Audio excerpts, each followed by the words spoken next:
আমার মায়ের নাম ইয়াসরিনা সোনিয়া, একজন আধুনিক কিন্তু ধার্মিক মহিলা। ছোট থেকে আমেরিকাতে বড় হওয়ার সত্ত্বেও আমার মা অনেক ধার্মিক এবং পর্দাশীল। আমার নানা নানিও বাংলাদেশি ধর্মপ্রাণ মুসলিম এবং আমার নানিজান আমার মাকে যথাসম্ভব ধর্মীয় অনুশাসন মানিয়ে বড় করার চেষ্টা করেন। গত কয়েক বছর আগে এক রোড দুর্ঘটনায় দুজন মারা যায়। এবার মূল গল্পে চলে যাওয়া যাক। গরমের ছুটির কারণে আমি বাড়িতেই ছিলাম। বাবার ও ব্যবসায়িক কাজকর্ম না থাকায় বাসায় ছিল। বাবা মা আর আমি মিলে বেশ সুন্দরভাবেই ছুটি উপভোগ করছিলাম। আমাদের বাড়ির পাশেই সমুদ্র এবং একটা ছোট বিচ আছে। আমাদের প্রপার্টির ভিতরে পড়ায় সেই বিচে বাইরের মানুষ আসতে পারে না। তাছাড়া আমাদের বাড়ির আশেপাশে লোকজনের বসবাসও কম। মূল শহর থেকে আমাদের বাড়ি 2 মাইল দূরে। প্রায় প্রতিদিন বিকেলেই আমরা পরিবারের সবাই মিলে বিচে যেতাম। প্রথমেই বলেছি, আমার আম্মু একজন পর্দাশীল মহিলা।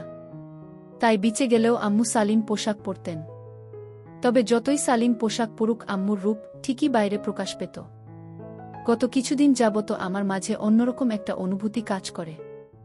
শুধু মাকে না, যে কোন মেয়েকে দেখলেই আমার অন্যরকম একটা শিহরণ কাজ করে। বেশ কয়েকবার বাচ্চাঘরে কাজ করার সময় আম্মুকে কল্পনা করতে লাগলাম। নিজের মাকে নিয়ে এই ধরনের চিন্তা ভাবনা আমি মাথা থেকে ঝেড়ে ফেলার চেষ্টা করলাম। কিন্তু মাকে যতবারই দেখতাম ততবারই আমি নিজের উপর নিয়ন্ত্রণ হারিয়ে ফেলছিলাম। একদিন বাবা, আমি আর মা বিচে গিয়েছিলাম।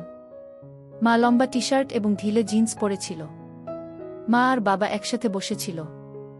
আমি পানিতে লাফালাফি করার সময় খেয়াল করলাম বাবা মাকে বেশ লম্বা একটা হামি দিচ্ছে। হঠাৎ বাবার ফোনে একটা কল এলো। বাবা আমাদের কাছ থেকে বিদায় নিয়ে চলে গেল। মা বেশ উদাস হয়ে গেল। আমরা বাসায় চলে এলাম। মা আর আমি বাগানে গেলাম। আমি মায়ের পাশে গিয়ে বসলাম। মাকে বললাম, আজ তাকে বেশ সুন্দর লাগছে। মা তখন আমাকে একটা হামি দিল। এটা স্বাভাবিক বিষয়, কিন্তু আমার মনের মাঝে একটা হাওয়া বয়ে গেল। আমি আমার রুমে চলে এলাম। আমার রুম থেকে বাগান দেখা যায়। জানালা দিয়ে মাকে দেখা যাচ্ছিল। মা বাগানের চেয়ারে 2 হাত পা ছড়িয়ে দিয়ে শুয়েছিল। হয়তো মায়ের অজান্তে কিংবা অসাবধানতার কারণে সম্পদগুলো দেখা যাচ্ছিল। আমি আর থাকতে না পেরে বাচ্চাঘরে গিয়ে কাজ সেরে এলাম। এটা প্রথমবার নয়, এর আগে বহুবার আমি এমনটা করেছি। কিন্তু মাকে দেখে এই প্রথম। আমার মাথায় একটু দুষ্টু বুদ্ধি চলে এলো। আমি রান্না ঘরে গেলাম এবং লেবুর শরবত বানালাম এবং বাবার ঘুমের ঔষধ মিশিয়ে মাকে দিলাম। মা শরবত খাওয়ার কিছুক্ষণের মাঝেই ঘুমিয়ে পড়ল। আমি মাকে বেশ কয়েকবার ডাক দিলাম। মা কোনো সাড়াশব্দ করল না। আমি বুকে হাত রাখলাম। আমার ভেতরে তখনও একটা ভয় কাজ করছিল। আমার হাত কেঁপে উঠছিল। মা একটু নড়ে উঠল। আমি ভয় পেয়ে গেলাম, কিছুটা দূরে চলে গেলাম। বেশ কিছুক্ষণ পর আমি আবারও মায়ের কাছে গেলাম। সাহস করে হাত রাখলাম। আবার আগে কি হবে সে চিন্তা না করে কমলালেবুগুলো খেতে লাগলাম। কিছুক্ষণ পর নিচের দিকে নেমে এলাম। আমার নিজের চোখকে বিশ্বাস করতে পারছিলাম না। আমি কি দেখছি? হিতাহিত জ্ঞান লোপ পেয়ে গেল আমার। ঝাঁপিয়ে পড়লাম। প্রথমবার তাই দ্রুত বেরিয়ে গেল। রাতেও খাওয়া শেষে মাকে ঘুমের ঔষধ মিশিয়ে 1 কাপ কফি বানিয়ে দিলাম। বাবা বাড়ি ফিরবে না, সেই সুযোগটাই কাজে লাগিয়ে দিলাম। কফি খেয়ে আম্মু গুড নাইট বলে সোজা বেডরুমে চলে গেল। মিনিট 5 পর বাবা মায়ের রুমে উকি দিতেই দেখি আম্মু মরার ঘুমাচ্ছে। সেই একই কাজটা আবার শুরু করলাম। এভাবে প্রায় 5 মাস কাজ করছি। এরই মাঝে মায়ের শারীরিক পরিবর্তন দেখা দিয়েছে। আম্মুর পেট বেশ কিছুটা বড় হয়েছে। যতটুকু বুঝতে পেরেছি আমার অনিরাপদের কারণ। আম্মুকে দেখে বোঝা যাচ্ছিল আম্মু কিছু একটা বিষয় নিয়ে বেশ চিন্তিত। আব্বু ব্যবসায়ের কাজে বিভিন্ন জায়গায় চলে যায়। বুড়ো বয়সে আম্মুকে তেমন একটা সময় দেয় না বললেই চলে। সে কারণেই হয়তো আম্মুর চিন্তাটা আরও বেশি হচ্ছে। গত মাসে আব্বু ব্যবসায়ের কাজে অ্যারিজোনা গিয়েছে। ফিরবে আরও দিন 15 পরে। বাসায় আমি আর আম্মু। রাতে খাওয়া দাওয়া শেষে আম্মু তাদের রুমে চলে গেল। আম্মু ঘুমিয়ে যাওয়ার কিছুক্ষণ পরেই আমি আম্মুর রুমে গেলাম। আম্মু গভীর ঘুমে মগ্ন। আমি আম্মুর পাশে বসলাম। তবে আজ আমার ভয় করছে। তবে এই লুকিয়ে লুকিয়ে মায়ের অগোচরে আমার আর এসব করতে ইচ্ছে হচ্ছিল না। তাই আজ আমাকে ঝুঁকি নিতেই হবে। আমি ঝুঁকে পড়লাম আর সাথে সাথে আম্মু চমকে উঠল। আম্মু আমাকে তার উপর থেকে সরিয়ে দিতে চাইছিল, কিন্তু আমি আম্মুর উপরে ছিলাম এবং আম্মুর থেকে গায়ের শক্তি বেশি হওয়ায় আম্মু আমার সাথে পেরে উঠল না। তখন আম্মু বলে উঠল, তুই তোর সন্তানকে যদি দুনিয়ার আলো বাতাস দেখতে দিতে চাস তাহলে আমার উপর থেকে সরে যা। আমি তখন অবাক হয়ে গেলাম, আম্মু কি বলছে এসব? আম্মু এসব জানে কিভাবে? আম্মু একটু বিরক্তি ভরা চেহারা নিয়ে আমার দিকে তাকালো। তখন আম্মু আমাকে ধাক্কা দিয়ে তার উপর থেকে সরিয়ে দিয়ে 2 হাতে পেটে ধরে আমার দিকে তাকিয়ে কান্না করতে করতে বলে, এই সন্তান যখন তুই এনেছিস তাহলে এখন এর যত্ন কেন নিতে পারিস না? আমি তখনও থ হয়েই আছি। আমি কোনো কিছু জিজ্ঞেস করার আগে মা সব বলতে শুরু করল। আমি যখন প্রতিদিনই মাকে বেশ কয়েকবার করে কফি, শরবত দিতে লাগলাম তখনই নাকি মায়ের আমার উপরে সন্দেহ তৈরি হয়। সেই সন্দেহের পালে হাওয়া দেয় মায়ের অতিরিক্ত ঘুমিয়ে যাওয়ার অভ্যাস, কারণ মা দিনে খুব কম সময় ঘুমুতেন। তারপরেও মা বিষয়টি তেমন আমলে নেননি। কিন্তু যখন পেটে সন্তান আসে তখনই মা বিষয়টি খতিয়ে দেখার জন্য উঠে পড়ে লাগে এবং আমার দেয়া চা কফি না খেয়ে ঘুমিয়ে পড়ার ভান করে শুয়ে পড়ে। আমি তখন জানতে চাইলাম, আম্মু যখন এসব জানেই তাহলে আগে কেন এসব বলেনি, অথবা এসবে বাধা কেন দেয়নি? তখন আম্মু বলে, যেদিন প্রথম আসমু ঘুমের ভান ধরে শুয়েছিল ওই দিন আমি আম্মুর ঘরে একসেট হয়ে প্রবেশ করেছিলাম। আম্মু সেদিন আমাকে বাধা দেওয়ার জন্য প্রস্তুত ছিল, কিন্তু আমাকে দেখে আম্মু তখন কাণ্ডজ্ঞান হারিয়ে ফেলে এবং চুপ থাকে। আমার কাছ থেকে যে সুখটা পেয়েছিল ওইরকম সুখ কখনোই বাবার কাছ থেকে পায়নি। আর সে কারণেই মা তার ধার্মিকতা, সতীত্ব বিসর্জন দিয়ে সব সহ্য করে নিয়েছে। আমি তখন আম্মুর পেটে হাত রেখে বলি, আমাকে ক্ষমা করো, আমি জানতাম না আমাদের সন্তানের ক্ষতি হবে। তখন আম্মু আমার হাতের উপরে হাত রেখে বলে, ঠিক আছে, আমি তোমাকে সব বলে দিব। তবে কথা যাও, আমাদের সম্পর্কের কথা কাউকে জানতে দিবে না। তখন আমি মাকের হাতটা শক্ত করে ধরে মায়ের চোখের দিকে তাকিয়ে বললাম, কথা দিলাম, এই গোপন সত্য কেউ জানবে না। কথাটা বলেই আমি রুম থেকে বেরিয়ে যাই। সকালে ঘুম থেকে দেরিতে উঠাটা আমার অভ্যাস। ঘুম থেকে উঠে হালকা ব্যায়াম করে বাগানে ফুটবল নিয়ে 30 মিনিটের মতো দৌড়াদৌড়ি করে থাকি। আমি লম্বায় প্রায় 6 ফুট, অল্প বয়স থেকে রেগুলার জিমে ব্যায়াম করায় আমার শরীর বডি বিল্ডারদের থেকে কোনো অংশে কম না। পেটে হালকা হালকা 6 প্যাকের ছাপ ভেসে উঠছে। হাই স্কুলের মেয়েদের থেকে শুরু করে ক্লাস টিচার, জুনিয়র স্কুলের বাচ্চাদের গার্ডিয়ানরাও আমার উপরে ফায়দাও তুলেছি এসবের। গত সামারে এক ব্রাজিলিয়ান ছেলের মাকে নিয়ে 4 দিনের ট্রিপে গিয়েছিলাম। এমন আরও অনেকের সাথেই সময় কাটিয়েছি আমি। সকালে জিম করে সোফায় বসে টিভি দেখছিলাম। আম্মু তখন কিচেনে রান্না করছে। আয়নাতে দেখলাম মা জলপাই রঙের সেলোয়ার কামিজ পরেছে। শরীরের ভাঁজগুলো স্পষ্ট বোঝা যাচ্ছিল। আমি উঠে আম্মুর কাছে গেলাম, আম্মুকে কাজে সাহায্য করতে লাগলাম। অন্য সময় আমাকে দেখলে আম্মু জামা কাপড়ে হাত বুলিয়ে ঠিক করত, আজ তেমন কিছুই করেনি। অবশ্য করবেই বা কেন? আমাদের মাঝে এখন আর কোনো গোপনীয়তা নেই। আমাদের সম্পর্কের সাগরে এখন নতুন জোয়ার চলছে। আম্মুকে বিভিন্ন জিনিস এগিয়ে দিচ্ছিলাম, আম্মুর হাতে হাত রেখে, আম্মুর গায়ে গায়ে দাঁড়িয়ে কাজ করছিলাম। রান্না শেষে খাবার টেবিলে খেতে বসলাম। ফল খাওয়ার সময় আম্মু মুভির মেয়েদের মতো করে কলা খেতে লাগল। সত্যি বলতে তখন মায়ের দিকে তাকালে যে কোন ছেলেই গরম হয়ে যেত, আমিও তাই গেলাম। খাবার খেতে পারছিলাম না, মায়ের দিকেই তাকিয়ে রইলাম। মা আমার দিকে তাকিয়ে ভ্রু নাচিয়ে জানতে চাইল কি হয়েছে। আমি সাহস করে বলে দিলাম, মাকে দেখে আমার অন্য কিছু খেতে ইচ্ছে হচ্ছে। তখন মা জানতে চাইল কি খেতে ইচ্ছে করছে। আরও একটু সাহস করে আম্মুকে বলে দিলাম। আমার কথা শুনে আম্মু কিছুটা চুপ করে রইল। এরপর উঠে দাঁড়িয়ে সোজা চলে গেল সোফায় বসল। আমিও খাওয়ার টেবিল ছেড়ে আমার প্রিয় খাবারে মুখ দিতে চলে গেলাম। আম্মু একটু একটু করে কেঁপে উঠতে লাগল। আমি বাজি কাজ সারতে গেলে আম্মু বাধা দিল, কারণ এতে সন্তানের ক্ষতি হতে পারে। কয়েক মাস পর বাচ্চা ভূমিষ্ঠ হয়েছে। কাছেরই একটা ক্লিনিকে আম্মুর সুস্থ স্বাভাবিক একটা ছেলে হয়েছে। আব্বু তখন বাড়িতে আছে। বাবা তার ছোট ছেলেকে কোলে নিয়ে ঘুরে বেড়ায়, প্রায়ই বলেন ছোট ছেলে তার বড় ছেলের হুবহু চেহারা নিয়ে জন্মেছে। বাবা বাড়িতে থাকায় আমার সমস্যা হচ্ছে, আম্মুকে কাছে পাচ্ছি না। রাতেও আম্মু আব্বু একসাথে থাকায় কিছু করা যাচ্ছিল না। সকাল বিকাল বাবা মায়ের পাশে পাশে থাকে। আমি মাকে একা পাচ্ছিলামই না। তখন আমি বিকল্প পথ ধরলাম। বাবা বিকেলে জগিং করে বাসায় ফিরেই আম্মুর সাথে বসে রইল। আমি 2 কাপ কফি বানিয়ে নিয়ে গেলাম, আব্বুর কফিতে মিশিয়ে দিলাম ঘুমের ঔষধ। ব্যাস, কাজ হয়ে গেল। বাবা খুশি মনে কফি খাওয়ার মিনিট 5 মাঝেই ঘুমিয়ে পড়ল।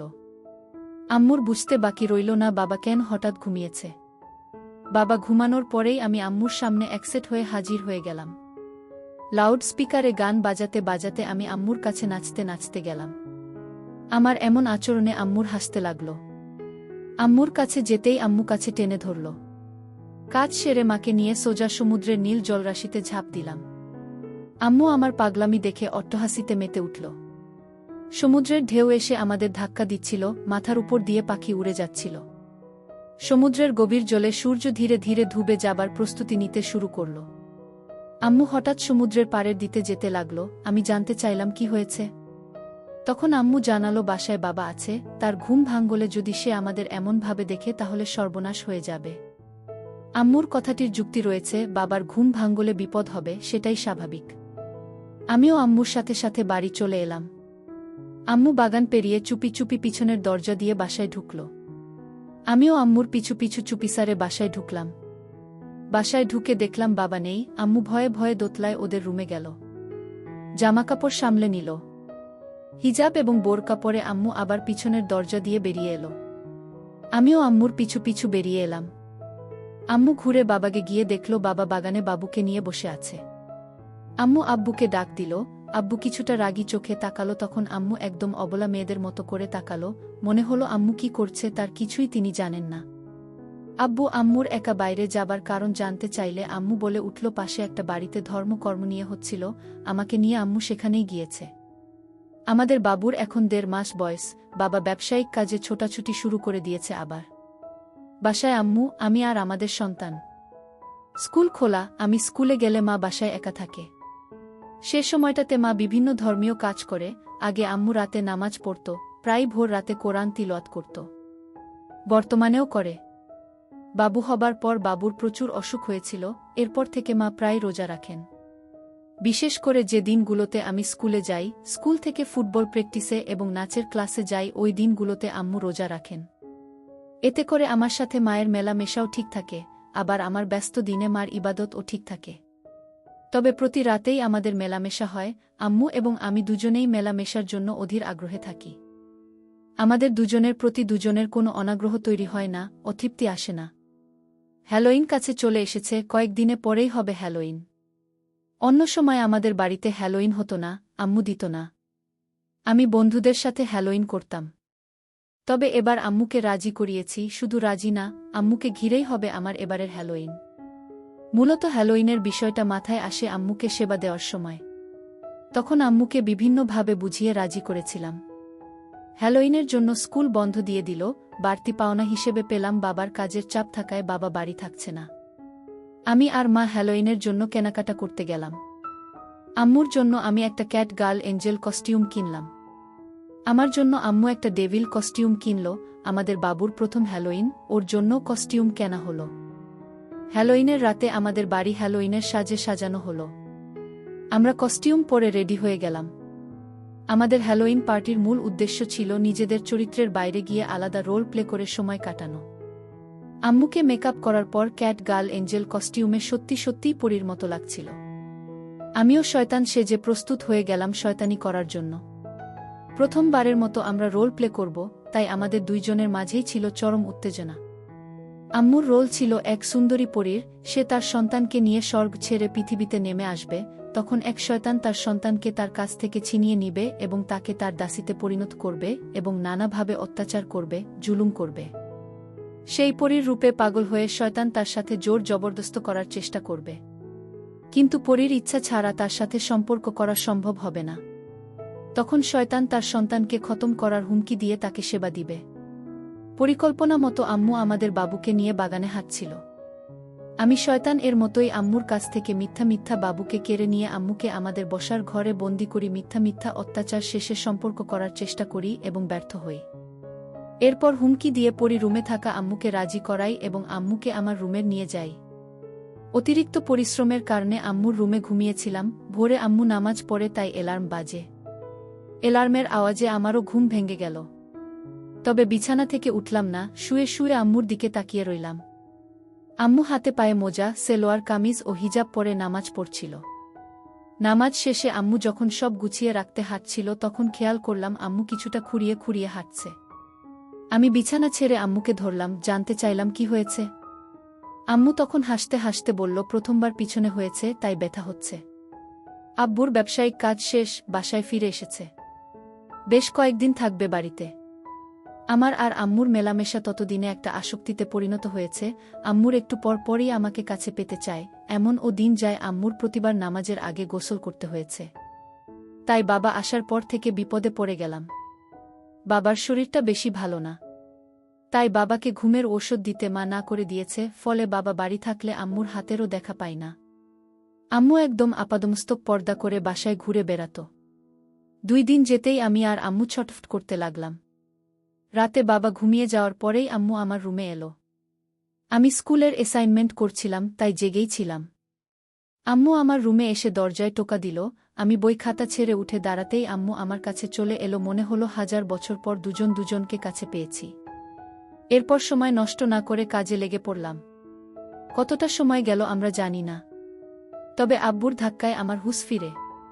চোখ মেলে তাকিয়ে দেখি আব্বু আমাদের বাবুকে কোলে নিয়ে রাগী রাগী চেহারায় অবাক হয়ে আমাদের দিকে তাকিয়ে আছে। আম্মু লজ্জায় মাথা নিচু করে রেখেছে। কয়েক মুহূর্ত যেতেই আব্বু দুজনকে বাসা থেকে বেরিয়ে যাবার জন্য আদেশ দিল। আম্মু ছুটে গিয়ে আব্বুর পায়ের কাছে পড়ল, আকুতি করে মাপ চাইতে লাগল। আব্বু আম্মুকে পা দিয়ে লাথি দিয়ে সরিয়ে দিয়ে আমাদের বাবুকে বিছানায় রেখে চলে গেল। আমি আর আম্মু তখনও আতঙ্কিত, অসহায়ভাবে মেঝেতে বসে রইলাম। মিনিট 15 পরে বাবা একটা সুটকেস নিয়ে এলো। আম্মুর দিকে একটা জামা ছুঁড়ে দিয়ে পড়তে ইশারা করল। জামা পরা শেষে আম্মুকে আর আমাকে 2 হাতে ধরে টানতে টানতে নিচে নামিয়ে আনল। এরপর দরজা খুঁজে প্রায় গলা ধাক্কা দিয়ে আমাদের বের করে দিল। মাঝে রাতে আমি, আম্মু আর আমাদের নবজাত শিশু রাস্তায় এসে পড়লাম। কি করব কিছুই বুঝে উঠতে পারছিলাম না। রাতে আমরা একটা হোটেলে উঠি। সারা রাত আম্মু কান্না করে। সংসার ভাঙ্গার কষ্টে এবং অনিশ্চিত ভবিষ্যৎ নিয়ে আম্মু ভীত হয়ে যায়। পরদিন আমরা চলে যাই আম্মুর বেস্ট ফ্রেন্ডের জুলি আন্টির বাসায়। সেখানে আম্মু আন্টিকে রাতের ঘটনার কিছুই বলেন নাই। আন্টিকে আম্মু বলল কিছুদিন বেড়াবে। আন্টিও সানন্দে আমাদের থাকার ব্যবস্থা করে দিল। আন্টির বাসাটি বেশি বড় নয়। উনি একা মানুষ, 3 রুমের ফ্ল্যাট বাসায় থাকেন। আমাদের একদম কোণার রুমে থাকতে দিলেন। রুমে বাথরুম, জানালার বেলকনি সব আছে। রুমে ঢুকে আমি ফ্রেশ হয়ে একটা শর্টস আর টি-শার্ট পরে বিছানায় শুয়ে পড়লাম। আম্মু আজকে বেশ স্বাভাবিক। আমি বিছানায় শোবার পর আম্মু বাচ্চাঘরে গিয়ে ফ্রেশ হয়ে বেরিয়ে এলো। এরপর ব্যাগ থেকে একটা নাইট ড্রেস বের করে সেটা গায়ে চাপিয়ে পাশে শুয়ে পড়ল। আম্মু বিছানায় শুয়ে পড়ার কয়েক মিনিট পরেই ঘুমিয়ে পড়ল। গত রাতে ঘুম হয়নি, তাই হয়তো আম্মু কাহিল ছিল। রাতে হঠাৎ ঘুম ভাঙতেই আমি নিচে কিছু অনুভব করলাম। ঘুম ঘুম চোখ মেলে তাকাতেই দেখি আম্মু আমাকে জেগে উঠেছি দেখে আমার কাছে মাথা নিয়ে এলো। অনেক ভালোবাসা দিলাম তখন আম্মুকে। আন্টির বাসাতে আমাদের দিনগুলো ভালোই কাটছিল। কিন্তু প্রায় 1 সপ্তাহ যাবত আন্টির বাসায় থাকার পরেও বাবা আমাদের সাথে কোনো যোগাযোগ করল না। আন্টির বাসাতে আরও কিছুদিন থাকাটা আমাদের কাছে বেশ লজ্জাজনক মনে হলো। তখন আম্মু আমাকে নিয়ে লস এঞ্জেলস এর কাছে সান্তা মিরিয়াতে আমার নানার বাসায় চলে যাবার কথা বলে। যেমন কথা তেমনি কাজ হলো। রাতে আমি আর আম্মু একটা গাড়ি ভাড়া করে সান্তা মারিয়াতে চলে গেলাম। নানার নানি মারা যাবার পর থেকে বাসা খালিই ছিল। মাঝে মাঝে আমরা বেড়াতে আসতাম এখানে। লোকজন থাকে না, তাই আমি আর আম্মুই এখানকার একমাত্র বাসিন্দা। নানা নানি বেশ যত্ন করে ও রুচি নিয়েই বাসা বানিয়েছে। বাসার সামনে সুইমিং পুল, বাগান সবাই আছে। আমরা প্রায় ভোরে নানার বাসায় পৌঁছালাম। বাসায় ঢুকে আম্মু দ্রুত জামাকাপড় পাল্টে নামাজ পড়বার ঘরে চলে গেল। নামাজ শেষে আম্মু নানা নানির রুমে চলে গেল। মা বাবার কথা মনে করে আম্মু কিছুটা মন মরা হয়েই বসে রইল। আমার আম্মুর জন্ম এখানে। আমি আম্মুর পাশে গিয়ে বসলাম। আস্তে করে বললাম, এই ঘরেই তোমার বাবা মা থাকত, এখানেই তারা মিলিত হতো। আজ থেকে এখানে আমরা থাকব, আমরা এখানে মিলিত হব।